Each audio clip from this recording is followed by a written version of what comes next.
पप्पू यादव की यात्रा के बहाने कांग्रेस का सीक्रेट प्लान, तेजस्वी की जमीन खिसकाएगा प्रियंका राहुल का सिपाही। नमस्कार, मैं संयुक्ता देशमुख और आप देख रहे हैं खबर दस्तक। बिहार में चुनावी माहौल गर्म है। प्रमुख दल यात्राओं के माध्यम से जनता के बीच जा रहे हैं। पप्पू यादव ने वक्फ संवैधानिक अधिकार यात्रा की घोषणा की है, जो 29 सितंबर से अररिया से शुरू होगी। यह यात्रा वक्फ बोर्ड बिल के खिलाफ है और सीमांचल में मुस्लिमों के बीच जागरूकता फैलाने का उद्देश्य रखती है।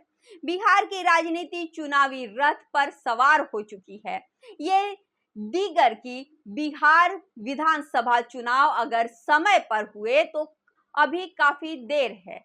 फिर भी राज्य के प्रमुख दलों में से कुछ तो यात्रा के बहाने जनता के बीच जाने के लिए या कहें जनता का नब्ज पकड़ने के लिए निकल पड़े हैं और कुछ दल यात्रा का रोड मैप तैयार कर गए हैं। प्रशांत किशोर की यात्रा जनसुराज लगातार चल रही है। तेजस्वी यादव भी आभार यात्रा कर रहे हैं। नीतीश कुमार महिलाओं को फोकस में रखकर यात्रा पर निकलने वाले हैं। अब यात्रा की इस कड़ी में निर्दलीय सांसद पप्पू यादव का नाम जुड़ गया।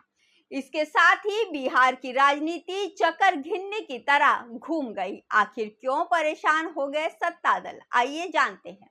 निर्दलीय सांसद पप्पू यादव भी अब यात्रा पर निकलने वाले हैं, लेकिन 29 सितंबर से पप्पू यादव के नेतृत्व में निकलने वाली वक्फ संवैधानिक अधिकार यात्रा बिहार में निकली या निकलने वाली यात्राओं से अलग है और ये खुद पप्पू यादव ही कह रहे हैं।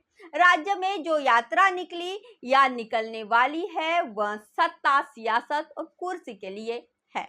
उनकी यात्रा किसानों, गरीबों के लिए नहीं है। उनकी यात्रा 14 करोड़ जनता की भावनाओं के खिलाफ है, उनकी आजादी के खिलाफ है, संवैधानिक लोकतांत्रिक मूल्यों के खिलाफ है। लेकिन उनकी यात्रा जो 29 सितंबर को अररिया से निकलने वाली है वह वक्फ बोर्ड बिल के खिलाफ है।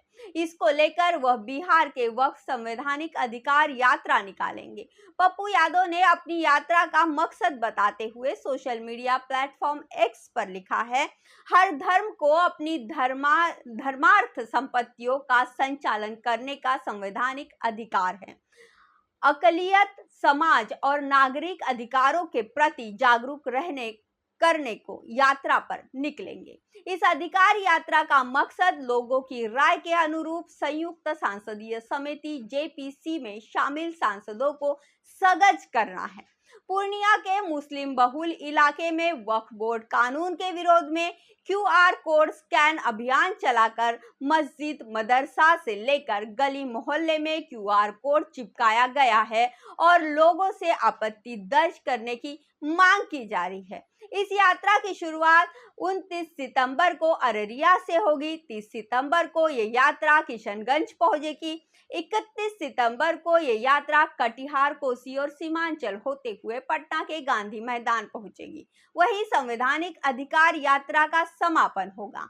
जाहिर है, मुद्दों की बात करते हुए पप्पू यादव ने कहा कि मुद्दे तो बहुत है, वो चाहे SC/ST का हो या फिर EBC OBC का, पर मेरी यात्रा का मकसद कि मंदिर और घंटियां बजे तो मुस्लिम से अजान भी हो। पिछले 10 साल से स्थितियां अनुकूल नहीं रही। पप्पू यादव इन 10 साल की चर्चा कर नरेंद्र मोदी के कार्यकाल को टारगेट कर वक्फ संशोधन अधिकार यात्रा निकालकर अपरोक्ष रूप से कांग्रेस को ही मजबूत करने की राह पर चल पड़े हैं। वैसे भी जब कांग्रेस में शामिल होने के बावजूद निर्दलीय चुनाव में उतरने पर जब पप्पू यादव बाध्य हुए, तब भी उन्होंने कहा, मैं कांग्रेस और उसके नेताओं राहुल गांधी और प्रियंका गांधी का सिपाही हूं। मैं अपनी अंतिम सांस तक पार्टी के साथ वैचारिक रूप से जुड़ा रहूंगा। कांग्रेस की विचारधारा मेरे खून में है। मैं कभी नहीं चाहता कि पूर्णिया में भी ऐसी स्थिति पैदा हो जहां पश्चिम बंगाल और केरल की तरह भारतीय जनता पार्टी के घटक दल एक दूसरे से लड़ते हुए नजर आए। राजनीतिक गलियारों में वक्फ संशोधन अधिकार यात्रा के बहाने पप्पू यादव सीमांचल में मुस्लिमों के बीच अलख जगाने के लिए निकल रहे हैं। उनकी इस यात्रा में कहीं ना कहीं अपरोक्ष रूप से कांग्रेस का साया भी पड़ते दिख रहा है। सीमांचल में कांग्रेस के कटिहार और किशनगंज लोकसभा तो जीती ही, साथ ही पूर्णिया से पप्पू यादव की जीत भी कमोवेश कांग्रेस की ही जीत मानी जाती है।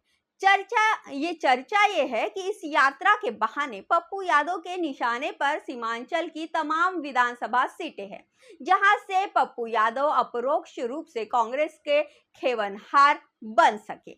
इस वीडियो में इतना ही। वीडियो अगर आपको अच्छी लगी तो शेयर कर दीजिए, हमारे चैनल खबर दस्तक को सब्सक्राइब कर दीजिए और अगर कोई सुझाव देना चाहते हैं तो कमेंट बॉक्स में आपका स्वागत है। नमस्कार।